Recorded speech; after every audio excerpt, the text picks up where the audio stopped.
Remembering 2020, an original piece by yours truly.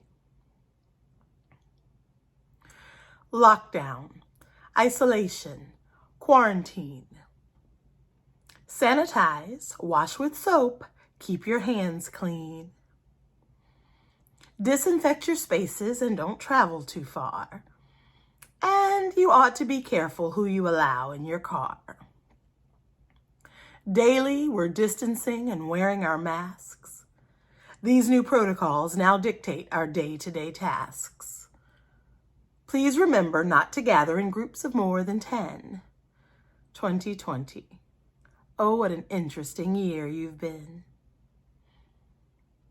I'm grateful for technology, for it has kept us safe and protected. Virtual visits with family and friends are how we stay close and connected. Corporate praise and worship went forth via YouTube and Facebook Live, while social media posts warn us that church is live in 5.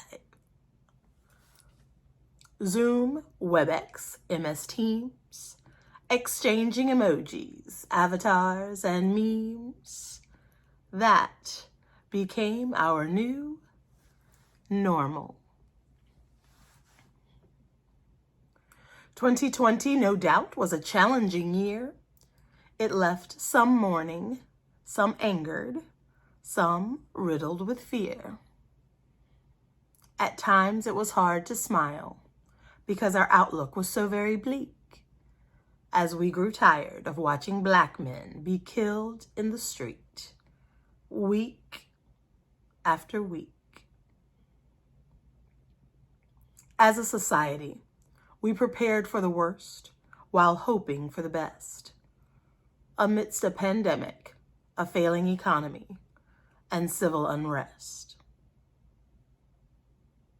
During the year, there was much loss of life. But through the pain, the tears, the grief, and the strife, God Himself was yet giving new life. As we mourn those who died before they'd finished their story, we rejoice in knowing that victory is nigh, and in the end, God gets all the glory. Our communities came together like we have never seen.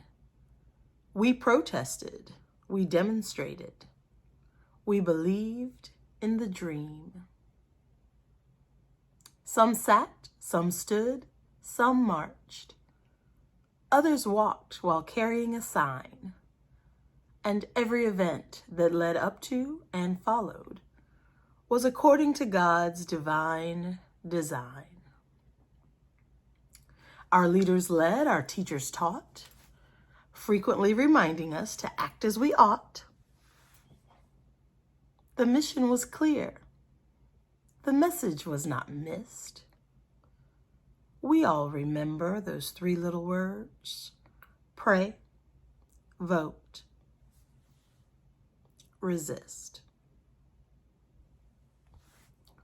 And in November, we headed to the polls, unified in one voice and mindful of our goals.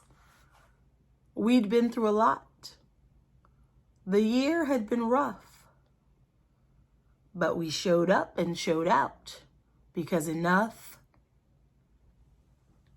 was enough. We used our vote as our voice to speak truth to power. And in the end, we got the win in that fateful final hour. The strength of our solidarity ushered in a brand new administration. And together, by God's grace, we'll restore the true greatness of this nation. 2020, a peculiar year indeed. But when we look back, we can easily see that God provided for every need.